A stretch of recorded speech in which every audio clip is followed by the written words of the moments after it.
আমি ভিক্ষা করে ফিরিতেছিলাম গ্রামের পথে পথে।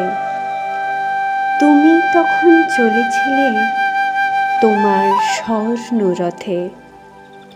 অপূর্ব এক স্বপ্ন সম লাগতেছিল চক্ষে মম। কি বিচিত্র শোভা তোমার, কি বিচিত্র সাজ। আমি মনে ভাবিতেছিলাম, এ কোন মহারাজ। আজি শুভক্ষণে রাত পোহালো।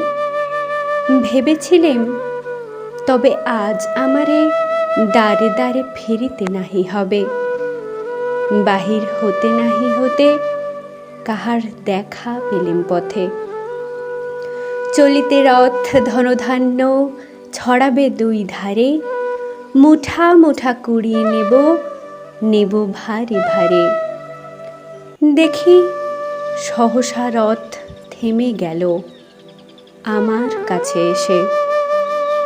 আমার মুখ পানে চেয়ে নামলে তুমি হেসে। দেখে মুখের প্রসন্নতা জুড়িয়ে গেল সকল ব্যথা। হেনকালে কিসের লাগি তুমি অকস্মাৎ আমায় কিছু দাও গো বলে বাড়িয়ে দিলে হাত। মরি, এ কি কথা রাজাধিরাজ, আমায় দাও গো কিছু। শুনে ক্ষণকালের তরে রইনু মাথা নিচু। তোমার কি বা অভাব আছে ভিখারি ভিক্ষুকের কাছে। এ কেবল কৌতুকের বশে আমায় প্রবঞ্চনা। ঝুলি হতে দিলেন তুলে একটি ছোট কণা।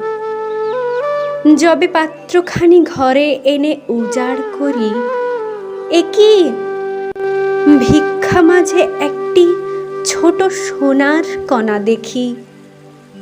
দিলেম যা রাজ ভিখারিরে, স্বর্ণ হয়ে এলো ফিরে। তখন কাঁদি চোখের জলে দুটি নয়ন ভরে। তোমায় কেন দিইনি আমার সকল শূন্য করে।